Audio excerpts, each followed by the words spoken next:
자, 오늘은 교회 보내는 권면 26장, 27장을 중심으로 그리스도인 가정의 감화, 총제목을 그렇게 붙여봤습니다. 한 가정이 그리스도 안에 바로 선다고 하는 것은 얼마나 중요한 일일까요? 특별히 한 가정이 그리스도 안에 선다고 하는 것이 얼마나 중요한 일이라고 하는 사실을 보여주는 내용이 십계명의 두 번째 계명 속에 기록되어 있습니다. 자, 십계명의 두 번째 계명 속에는 한 가정의 감화가 어떤 영향을 미칠지를 너를 이렇게 위해 속이는 상을 만지지 말고. 소개해 주고 있습니다.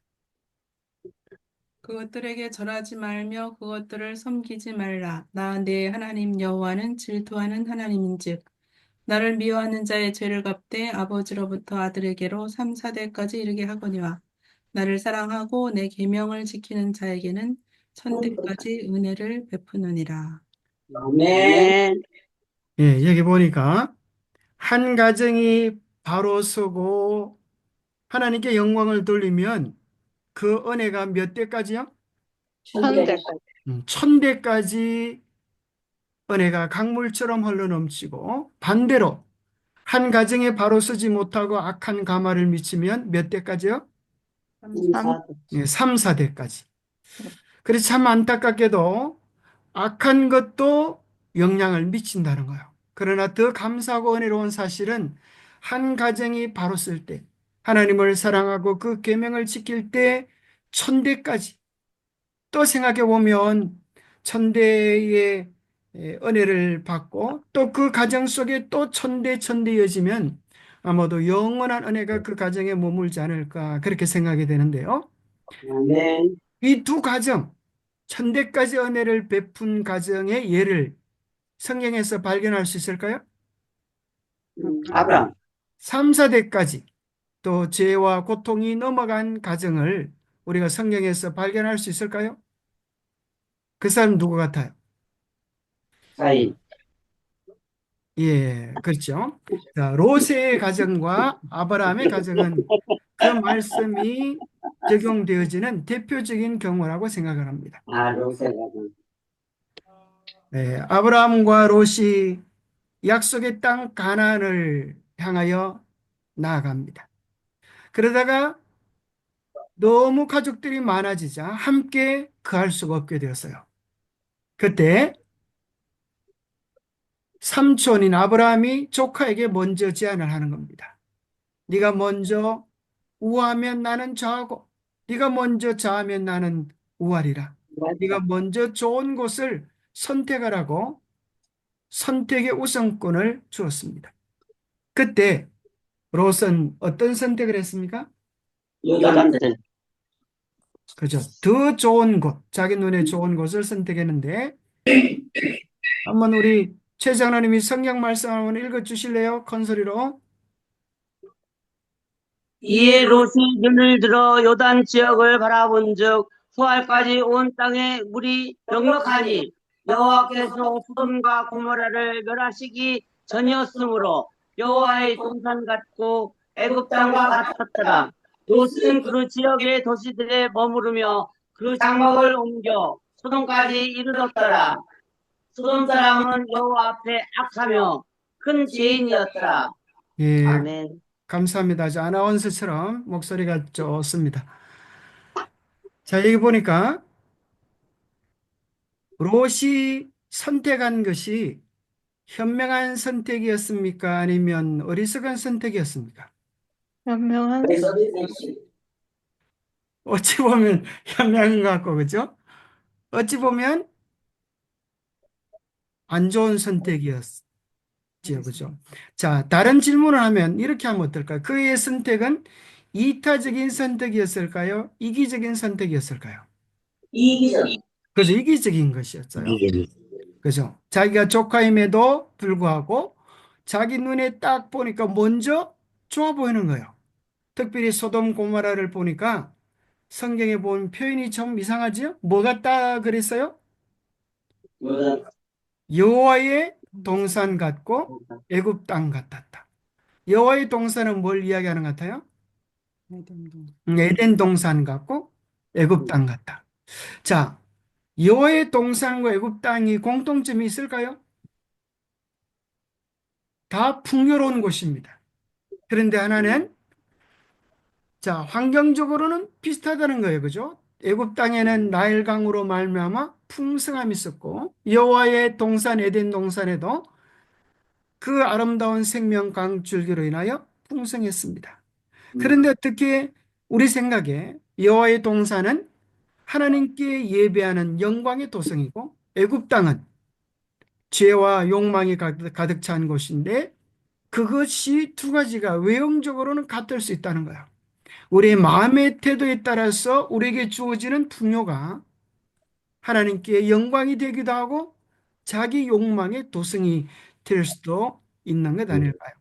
자, 롯은 우선 그 도성 중에 더 좋은 곳, 더 풍요로운 곳을 선택했는데 성경에 보니까 이런 표현이 있어요. 롯은 그 지역의 도시들에 머무르면서 그 장막을 옮겨 소돔까지 이르렀더라. 처음에는 소돔에 간 것이 아니라 조금씩 조금씩 소돔으로 그의 걸음을 옮겼던 것이에요. 자, 소돔은 특별히 여호와 앞에 악하며 큰 죄인이었는데 그 속에는 인간의 욕망과 죄악들이 들끓었습니다. 하나님께서는 소돔으로 옮겨가는 롯에게 깨달을 수 있는 한 가지 신호를 주셨어요. 그게 무엇이었을까요?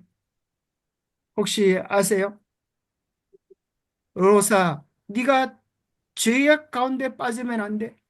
비록 너는 똑바로 섰다 할지라도 죄악의 감화가 너의 가정에 미치도록 허용해서는 안 돼. 마치 그렇게 말씀하시는 것 같은 경고의 신호탄이 있었는데 그것이 창세기 14장에 일어났던 한 사건이었어요. 그것은 소돔과 다른 곳의 전쟁에 휩쓸려서 일어난 사건이었는데 창세기 14장 한번 읽어주실래요? 김문재장 한번 읽어주세요. 아브라함이 그의 조카가 사로잡혔음을 듣고 집에서 길리고 훈련된 자 318명을 거느리고 단까지 쫓아가서 모든 빼앗겼던 재물과 자기의 조카 롯과 그의 재물과 또 부녀와 친척을 다 찾아왔더라. 롯이 이때에 정말 죽을 고비를 넘겼습니다.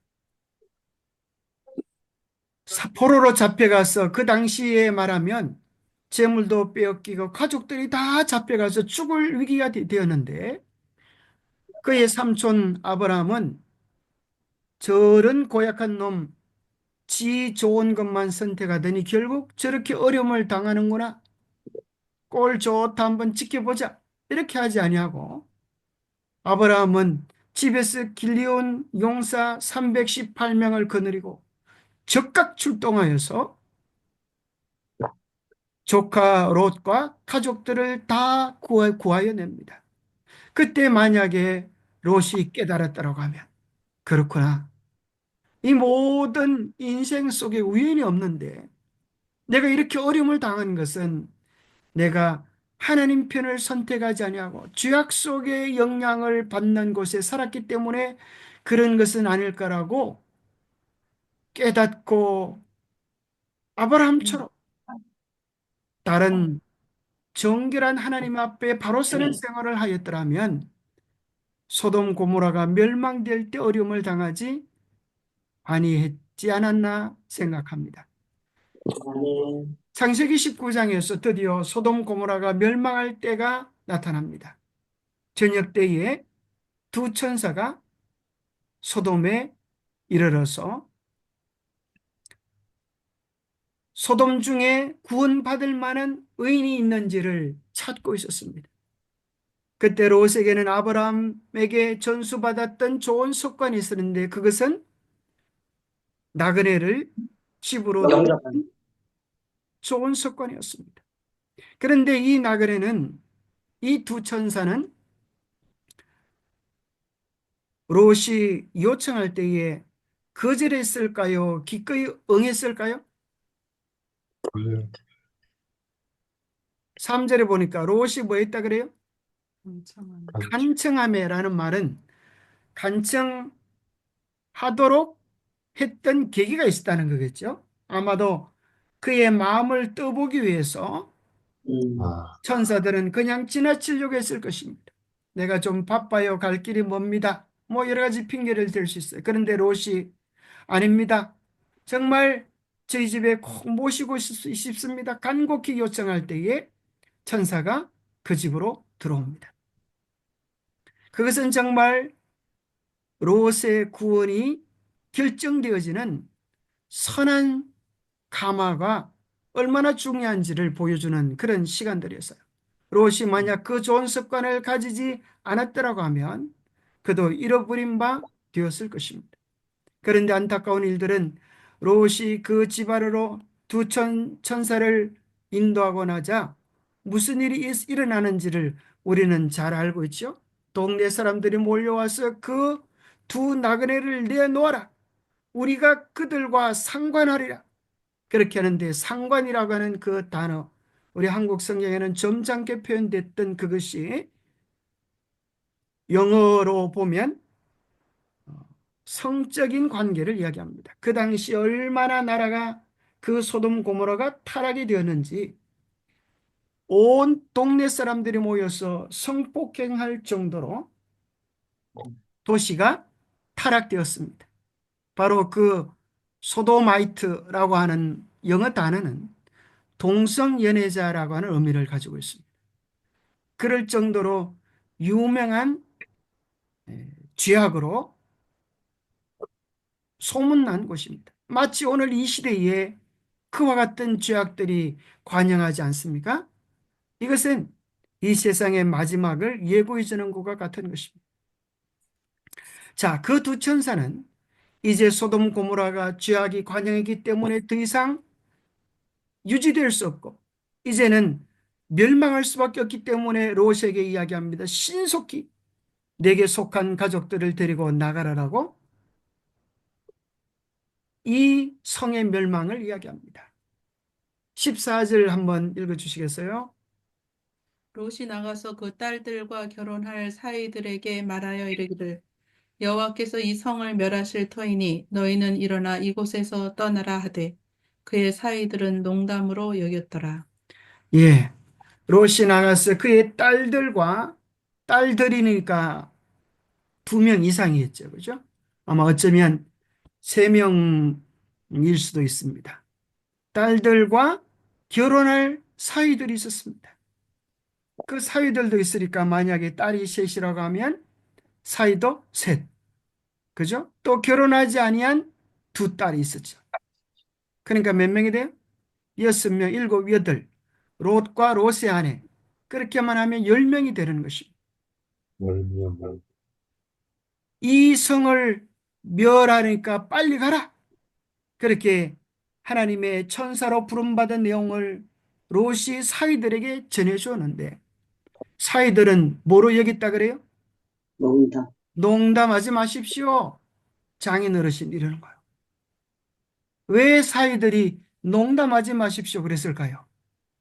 평소 롯의 삶이 그러하지 못했던 것을 얘기해 주는 것 아닐까요?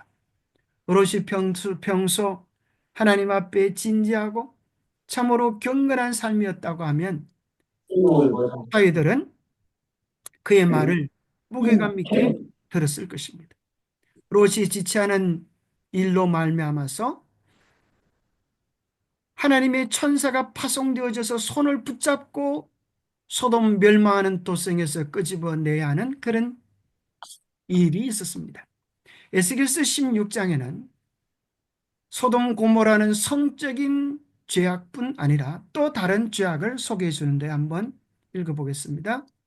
내아우 소돔의 죄악은 이러하니 그와 그의 딸들에게 교만함과 음식물의 풍족함과 태평함이 있음이며 또 그가 가난하고 궁핍한 자를 도와주지 아니하며 거만하여 가증한 일을 내 앞에서 행하였음이라. 그러므로 내가 보고 곧 그들을 없이 하였느니라. 예, 여기 보면 소돔 고모라의 죄악은 성적인 문란뿐 아니라 또 무슨 죄악이라 그래요? 여기 보니까 교만함, 그죠? 풍족함, 자, 태평함. 죄가 음식의 풍족함과 태평함이 죄일까요, 아닐까요? 죄는 아니죠. 네, 그것 자체는 죄가 아니죠. 잘 산다고 하는 것, 풍족한 것, 태평한 것, 네. 우리가 아마 다 원하는 것일 것입니다. 그런데 뭐가 그러나 소돔 고모라성의 죄악인가 하면 하나님께서 주신 물질들을 하나님이 원하시는 목적대로 사용하지 아니하고 자기의 유익만을, 이기적인 욕심만을 위하여 사용할 때 그것이 죄가 된다는 것이야. 아멘. 가난하고 궁핍한 자들을 도와주지 아니하고 그만하면서 가정한 일들을 하나님 앞에서 행하였기 때문입니다. 그래서 하나님께서는 우리의 재물들, 경제를 우리의 행복을 위하여 사용할 뿐 아니라 하나님의 사업을 위하여, 우리 이웃의 행복을 위하여 가치 있고 유용하게 사용하기를 원하시는데, 소돔의 죄악은 그 모든 물질의 사용의 최종적인 목적이 자기들의 쾌락이 있다고 하는 사실을 이야기해 줍니다. 자, 15절, 19장 15절 한번 계속 읽어 주시겠어요? 동틀 때 천사가 롯을 재촉하여 이르되 일어나 여기 있는 내 아내와 두 딸을 이끌어내라. 이 성의 죄악 중에 함께 멸망할까 하노라. 그러나 롯이 지체하매 그 사람들이 롯의 손과 그 아내의 두 손과 두 딸의 손을 잡아 인도하여 성 밖에 두니 여호와께서 그에게 자비를 더하셨음이었더라. 그 사람들이 그들을 밖으로 이끌어낸 후에 이르되 도망하여 생명을 보존하라. 돌아보거나 들에 머물지 말고 산으로 도망하여 멸망함을 면하라. 자, 또 롯이 지체하는 것이 나옵니다. 그래서 얼마나 답답했던지 천사가 두 손을 잡고, 그죠? 천사 두 명이 한쪽 손에 롯의 손, 한쪽 손에 아내의 손, 또 다른 한 천사가 이 딸, 저 딸 붙잡고, 손을 붙잡고 끌어내는 것입니다. 여호와께서 그에게 자비하심을 더하신 것입니다. 그리고 천사는 이야기합니다. 도망하여 생명을 보존하라. 돌아보거나 들에 머무르지 말고 산으로 도망하여 멸망함을 면하라. 이렇게 했을 때에 롯이 예 그렇게 하겠습니다. 이렇게 저의 손을 붙잡아 구원해 주시니 감사합니다. 이렇게 했을까요? 아니면 또 말이 많았을까요? 또 말. 또 말이 많았어요. 무엇을 요청했을까요? 자기의 재물, 산으로 도망하여 보존하라. 이렇게 말하니까 이렇게 말했어요. 롯이 그들에게 이르되 내 주여 그리 마옵소서. 주의 종이 주께 은혜를 입었고 주께서 큰 인자를 내게 베푸사 내 생명을 구원하시오나 내가 도망하여 산에까지 갈 수 없나이다. 두렵건대 재앙을 만나 죽을까 하나이다. 보소서 저성은 도망하기에 가깝고 작기도 하오니 나를 그곳으로 도망하게 하소서. 이는 작은 성읍이 아니니까 내 생명이 보존되리다. 그때라도 즉각 도망했으면 이런 사단이 일어나지 않았을 텐데 또 핑계를 대는 것입니다. 또 애누리를 하는 것입니다. 하나님, 제가 주의 종이 저곳까지 다 도망갈 수가 없으니까 조그만 저성 소알은 멸망시키지 않으면 안 되겠습니까? 저곳까지, 예, 산까지는 가기에 제가 너무 힘이 듭니다. 그렇게 요청을 했습니다. 하나님께서 뭐라 그러실까요? 천사가 뭐라 그럴까요? 안 된다 이놈. 그렇게 하지 아니하고 또 하나님의 은혜를 애누리합니다. 그가 그에게 이르되 내가 이래도 내 소원을 들었은즉 네가 말하는 그 성읍을 멸하지 아니하리니 그리로 속히 도망하라. 여기도 뭐라 그래요? 속히 도망하라. 얼마나 긴급했든지. 그러면서 여기 하나님의 마음이 나타납니다. 네가 거기 이르기까지는 내가 아무 일도 행할 수 없노라. 그러므로 그 성읍 이름을 소알이라 불렀더라. 소알이라고 하는 것은 작은 성이라는 뜻입니다. 롯이 소알에 들어갈 때에 해가 돋았더라. 우리는 이 사건들 속에서 얼마나 하나님께서는 애타하시는데 롯은 등한히하고 또 애누리하고 애누리하는 지의 모습들을 보게 되는 것입니다. 자, 여기서 우리는 보게 됩니다. 하나님의 자비의 마음을 보게 되죠. 네가 거기에 이르기까지는 내가 아무 일도 행할 수 없다. 여기 거기는 어디입니까? 또한 부활. 그죠? 네가 재난을 받지 않는 그곳에 이르기까지는 아무 일도 행할 수 없다.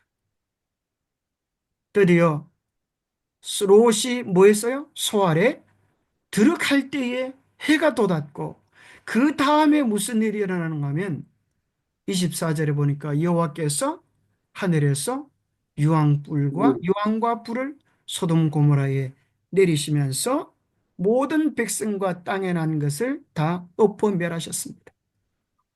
자, 여기서 하나의 퀴즈를 한번 드려봅니다. 아마 롯의 아내는 왜 소금 기둥이 되었죠? 이를 돌아 뒤를 돌아보았으면 여기 이제 이유가 나오죠. 자, 여기 이제 그림을 보면 여러분 다 보셨던 그림이죠. 성화의 모습을 대부분 이렇게 나오죠.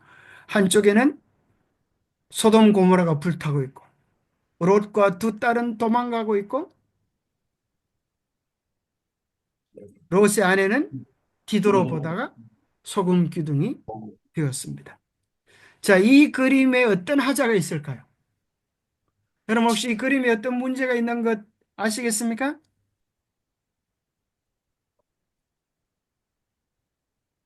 잘 모르겠죠. 자, 사실은 롯의 아내가 어디에서 뒤를 돌아보았을까요? 많은 사람들이 그림을 보고 도망가다가 뒤를 돌아보았다 생각합니다. 그러나 성경절을 다시 한번 뒤돌아보면 거기 이르기까지는 내가 아무것도 행할 수 없으리라. 어디에 이르기까지? 소알에 이르기까지는 하나님께서 아무것도 할 수 없다 그랬어요. 그리고 롯이 소알에 들어갔습니다. 이 롯은 가족들을 대표하는 것입니다.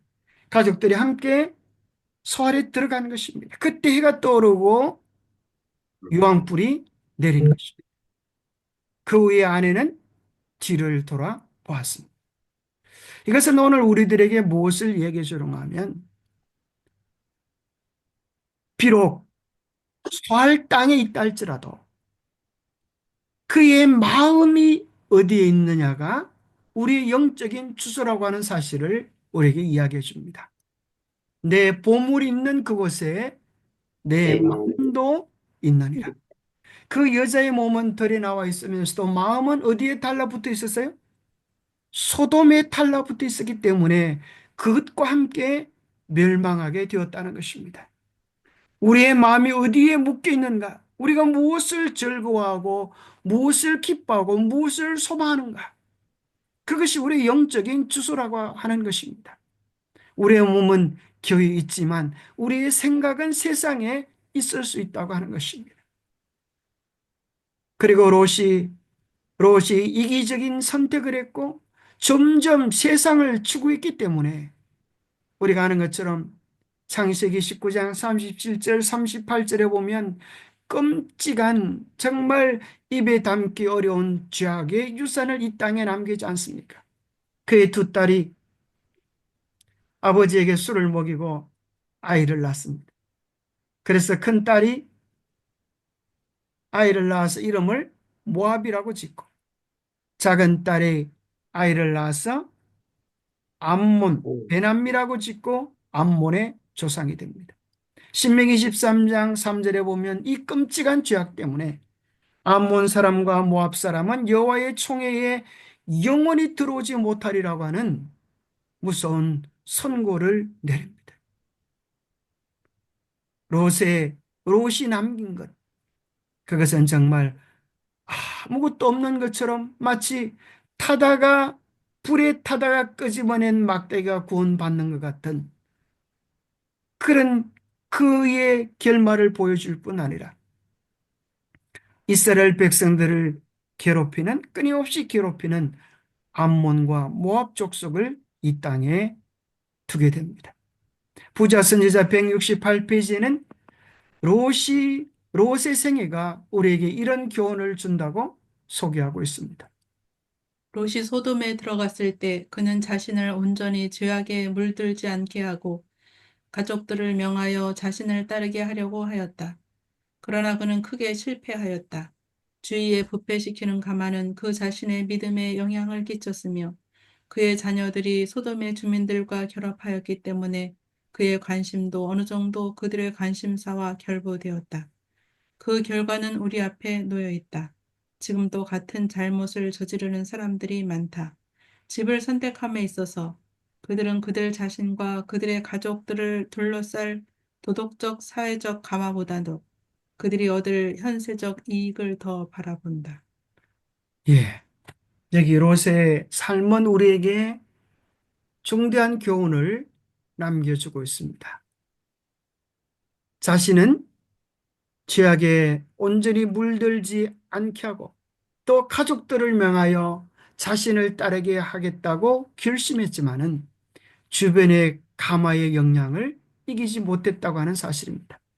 그래서 우리가 집을 구할 때, 우리의 신앙생활을 할 때 도덕적, 사회적 가마를 우리가 얼마나 중요하게 여겨야 하는지, 우리의 가족들을 정말 오늘 이 세상에서 특별한 마음으로 붙잡지 않으면 롯의 가정 같은 참으로 비참한 결말이 올 수도 있다고 하는 사실을 기억해야 합니다. 아브라함의 가정은 반대로 어떤 영향을 미쳤을까요? 부자승자 170페이지에 보면 아브라함은 이러한 소망을 가지며 살았다고 소개해 줍니다. 하나님께서는 아브라함에게 이 불멸의 유업을 보여주셨고 그는 이 소망으로 만족하였다. 믿음으로 저가 외방에 있는 것 같이 약속하신 땅에 우거하여 동일한 약속을 유업으로 함께 받은 이삭과 야곱으로 더불어 장막에 거하였으니 이는 하나님의 경영하시고 지으실 터가 있는 성을 바랐음이니라. 예. 아브라함은 불멸의 유업을 소망하며 그것으로 만족하였습니다. 그렇다고 해서 아브라함은 이 땅에서 불행한 삶을 살았습니까? 결코 그렇지 않습니다. 이 땅에서도 행복한 삶을 살았을 뿐 아니라 천대 만대 하나님께 영광을 돌리는 믿음의 가문이 되게 된 것입니다. 하늘을 사모하는 자는 하늘도 없고 땅도 없지만 땅을 사모하는 자는 하늘도 잃고 땅도 잃는 교훈을 우리에게 더하여 줍니다. 자, 우리의 가정이 얼마나 중요한지 다시 한번 퀴즈들을 풀어보면서 생각해 보겠습니다. 가족마다 조석 예배인데 예, 초석 예배네요. 예. 조석 예배를 위한 고정된 시간을 가져야 한다. 부모들이 하늘에 계신 아버지께 밤 사이에 보호하여 오, 것을 감사하기 위하여 그리고 하루 동안 하나님의 도움과 지도와 보살펴 주심을 구하기 위하여 조반을 하기 전에 저희의 주위에 자녀들을 모으는 것은 얼마나 합당한 일인가. 예, 그죠? 아주 오답인데도 불구하고 답을 잘 찾아서 읽어주셔서 감사합니다. 가정마다 조성 예배를 위한 고정된 시간을 가지는 것이 얼마나 중요한가. 이것이 바로 롯의 가정처럼 멸망되지 않을 수 있는 핵심적인 비결입니다. 왜냐하면 그 조성 예배를 통하여 하나님께서 우리에게 말씀해 주시고 우리의 가정을 붙들어 줄 수 있기 때문입니다. 자, 우리가 가정신앙을 등한히 하는 것이 얼마나 안 좋은 일이고 무서운 일인가. 여기 교회에 보내는 것면 이렇게 기록해 줍니다. 가정의 신앙을 등한히 하고 자녀들의 교육을 등한히 하는 것은 하나님께서 가장 불쾌히 여기시는 일이다. 만일 그대들의 자녀들 중 하나가 익사 직전에 절박한 위기에 놓여 있다면 어떤 활동이 있겠는가? 인간의 생명을 구하기 위하여 어떤 활동이 이루어지고 어떤 기도가 드려지고 어떤 열성이 나타나겠는가? 그러나 그대들의 자녀들은 그리스도밖에 그들의 영혼이 구원받지 못할 상태에 있다. 아마도 그들은 버릇이 없고 무례하고 재림신자의 이름에 수치가 되기까지 한 것 같다. 그들은 세상에서 소망도 없고 하나님도 없이 죽어가고 있다. 그러나 그대들은 부주의하고 무관심하다. 예, 여기 하나님께서 가장 불쾌히 여기시는 일이 뭐라고 말하면 가정의 신앙을 등한히 하고 자녀들을 교육하는 일들을 등한히 하는 것이라고 소개해 줍니다. 다시 한번 우리의 가정이 롯의 가정 같지 않기 위하여 우리가 조석 예배를 회복하고 우리의 자녀들에게 기회가 있을 때마다 하늘의 소망을 소개하는 것이 얼마나 중요한가를 이야기해 줍니다. 사탄은 어떤 작전을 가지고 오늘 이 시대의 가정을 파괴하는지를 이렇게 소개합니다. 사탄은 사람들을 하나님에게서 떠나가게 하고자 온갖 노력을 다한다. 신앙생애가 사업의 염려에 흡수되어 버리고 그들의 마음이 사업에 몰두되어 성경을 읽을 수 있는 시간을 갖지 못하고 은밀한 기도를 드리고 아침과 저녁에 희생의 제단 위에 찬양과 감사의 제물을 계속해서 태울 수 없게 될 때 그의 목적이 성공을 거두게 된다. 기만자 괴수의 관계를 깨닫는 자들이 얼마나 적은가. 얼마나 많은 사람들이 그의 계책을 깨닫지 못하고 있는가. 사탄의 계략은 궁극적으로 우리가 구원에 이르지 못하도록 하는 것입니다.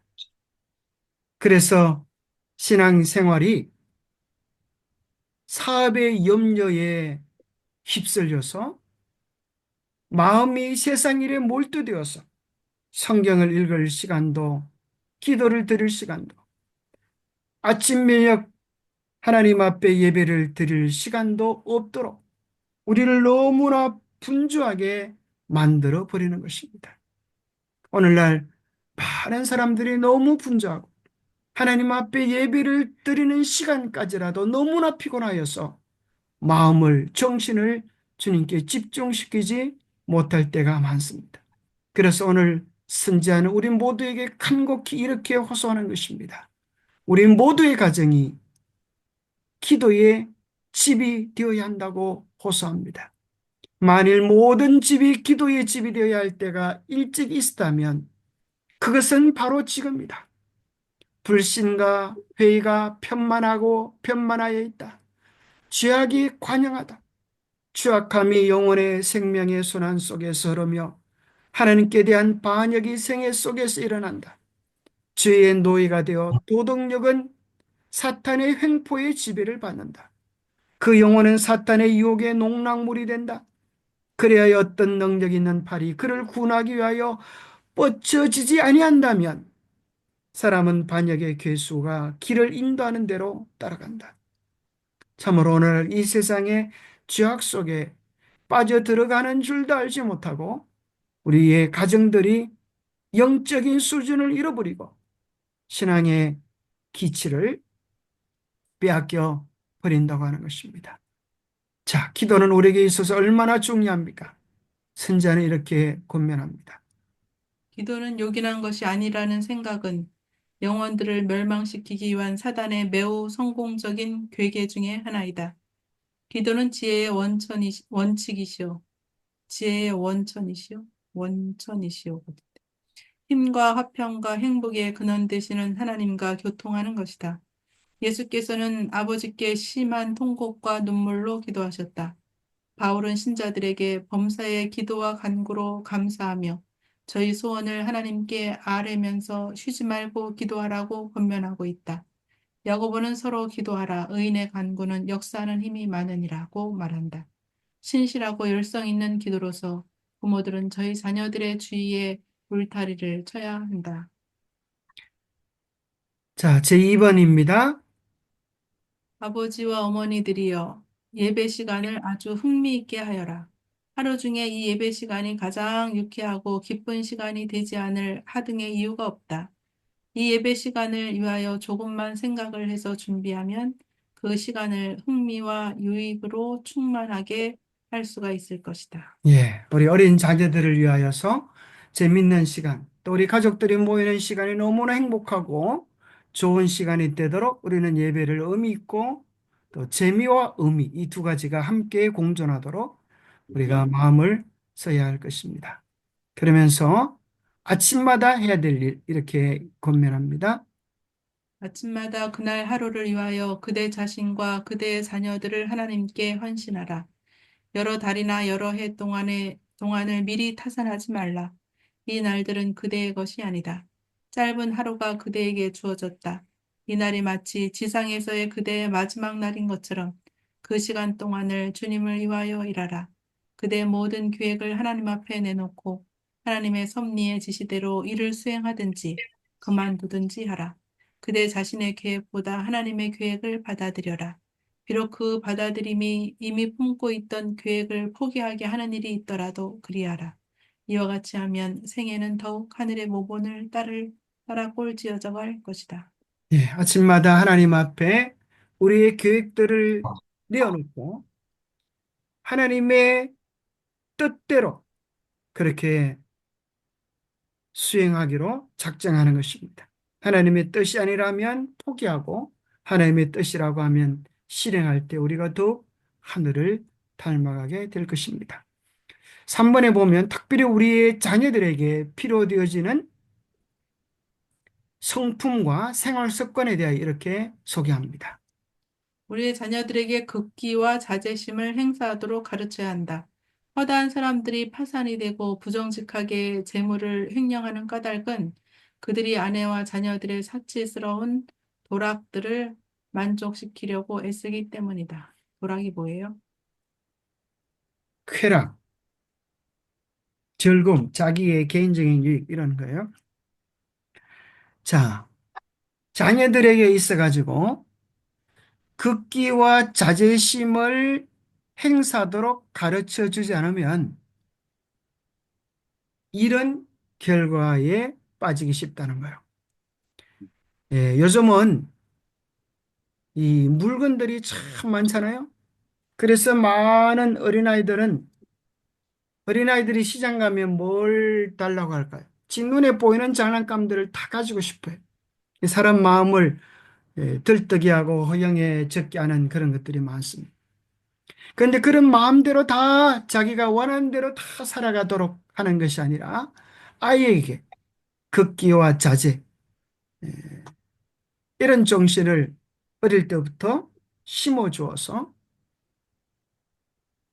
바른 생활 습관을 가지도록 하는 그래서 이 부분에 있어서는 재정을 돈을 어떻게 사용하는가에 대한 교육을 아이들에게 가르쳐야 한다는 거예요. 유대인들은 이 성년식 때 세 가지 선물을 아이에게 준다고 해요.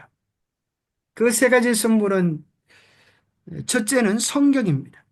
하나님 말씀을 삶의 중심에 두고 살아가기를 원하고 두 번째는 시계입니다. 시간을 잘 활용하여서 인생을 지혜롭게 살기를 원하고 시간의 주인이신 하나님 앞에 늘 신실하기를 그 다음에 돈을 줍니다.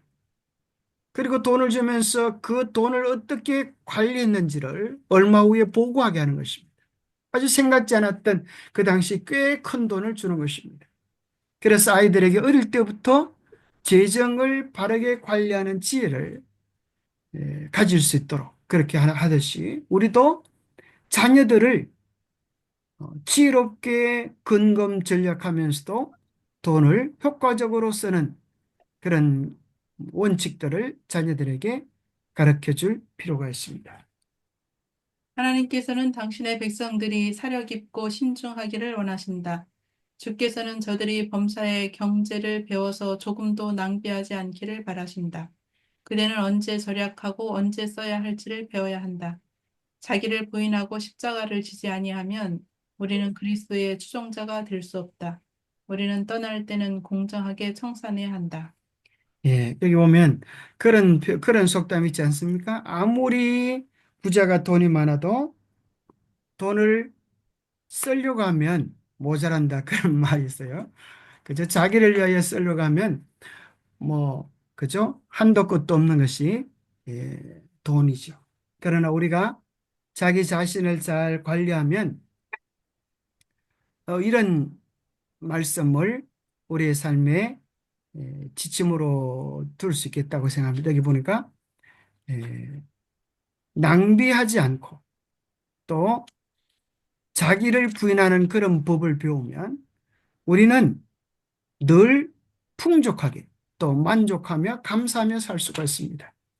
자기를 부인하지 않는다면 우리는 그리스도를 따르는 자가 될 수 없다고 합니다. 그래서 초기 우리 재림 신자들, 또 종교개혁 당시 수많은 믿음의 선배들, 이런 분들은 대부분 그들의 삶에 근검 전략을 했습니다. 그리고 그들이 전략했던 그것을 가지고 하나님의 사업과 이웃을 복되게 하는 일을 했습니다. 그래서 우리 재림교인들은 우리 교회에 이게 딱 법은 아니지만 불문율처럼 되어져 버린 것이 뭔가 하면 귀걸이나 장식품을 하지 않습니다. 왜 하지 않는가? 그건 근검 전략의 정신을 생활에 습관화시켜서 예수님의 재림을 촉진시키는 일에 우리의 재정이 쓰여지기를 바란다는 우리의 정신입니다.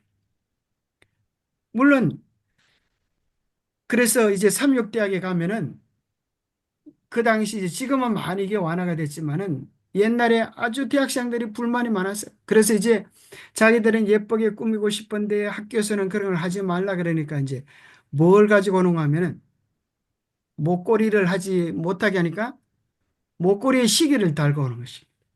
그래가지고 너 왜 목걸이 했어? 이렇게 하면은 이 목걸이가 아니고 시계입니다. 이렇게 얘기를 해요. 그리고 어떤 사람들은 지나치게 이런 경우도 있었죠. 요즘은 좀 덜한데 어떤 주례 목사님이 부인이 아니지 신부가 귀걸이를 했다고 주례를 안 해버렸어요. 요즘 같으면 이제 말도 안 되는 소리지만 옛날에 그런 일이 있었습니다. 그래서 이런 것들은 아마 오늘날에는 뭐 그런 것들을 법으로 원칙으로 삼기보다는 더 중요한 것은 우리의 정신입니다. 우리가 아무리 귀걸이나 화장을 뭐 그렇게 사치를 안 한다 할지라도 자기를 위하여 우리가 더 많이 낭비한다면 사실은 마치 바리새인들처럼 그죠? 예.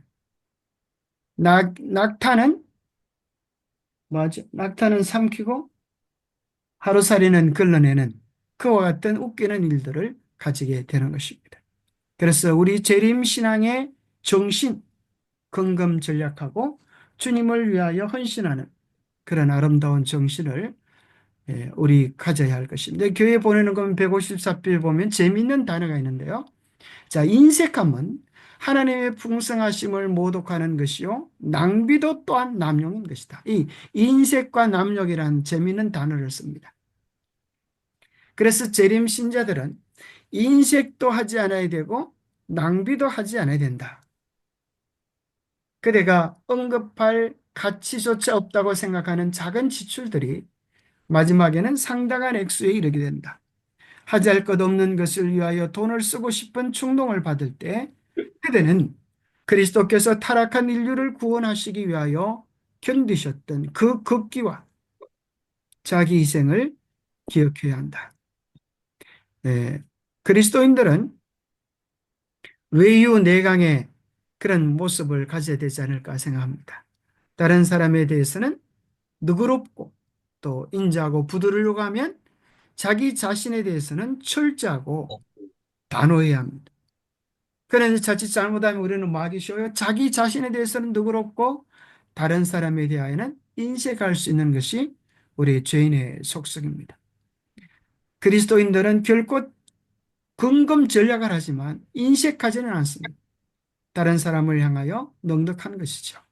그렇다고 해서 쓸모없는 것들을 위하여 낭비하는 것들은 또 하나님께 욕이 되는 것이라고 생각합니다.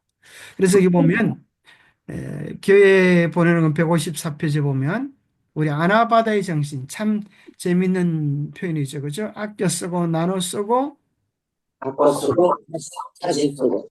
바꿔 쓰고 다시 쓰고 아나바다 그죠? 그런 것에 대한 표현에게 봅니다. 이용할 수 있는 것은 아무 것이라도 뿌리지 말 것이다. 이 일은 지혜와 선견과 끊임없는 주의가 필요하다.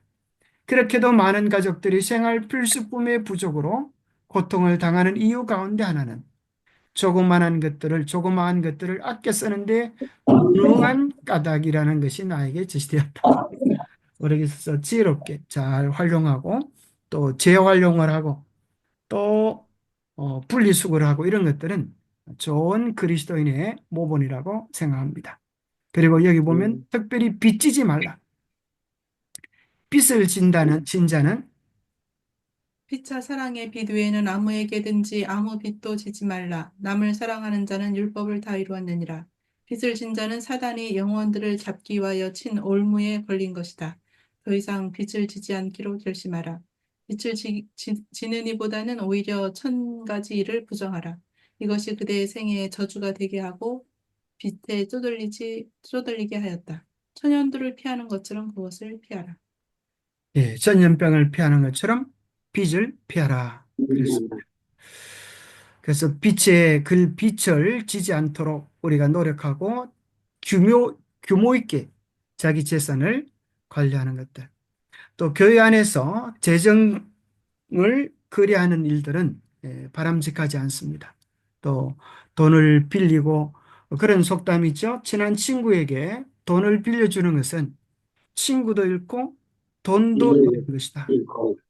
정말 어려운 친구가 있다고 하면 우리가 그를 기꺼이 도와줄 수는 있지만은 그에게 에, 빌려주어서 친구도 잃고 돈도 잃는 그런 당하지 않기를 바라는 것입니다. 자, 여기 또 재밌는 표현이 나오는데요. 본질적인, 그러나 우리가 근검 전략한다고 해서 마땅히 해야 될 것을 하지 않는 것은 잘못된 것이다. 그러면서 이런 표현을 합니다. 우리의 몸을 덩아리하거나 학대하여 하나님을 섬기는데 부적당하게 만드는 것은 하나님께 영광을 돌리지 못하는 일이다. 맛있고 건강에 좋은 음식을 준비함으로써 신체를 보호하는 것은 주부되는 이의 첫째 의무이다. 음식에 인색하는 것보다는 값 많은 의복과 가구를 덜 장만하는 것이 훨씬 유익하다. 어떤 주부는 손님을 성찬으로 대접하기 위하여 가족의 식사를 전략한다. 이것은 지혜롭지 못한 일이다. 손님을 접대하면 더욱 단순한 것이 좋다. 가족의 요구를 먼저 생각할 것이다. 여기 보면 가정주부가 가족의 건강을 위하여 건강에 좋은 음식을 차리는 것은 첫째 의무라고 하는 것입니다.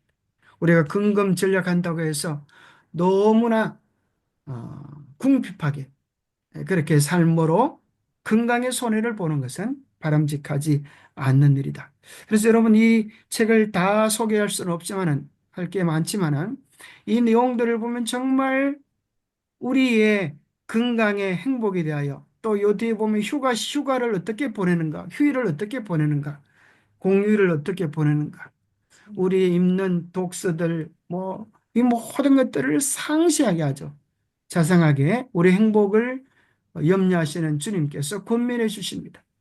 그래서 우리가 이 남은 부분들도 잘 읽고 개인들 생활 속에 적용하여서 이 마지막 시대에 우리 신앙이 바로 서고 우리의 가정의 신앙을 붙들어서 아브라함 가정 같던 그런 복을 우리 모두가 누렸으면 합니다.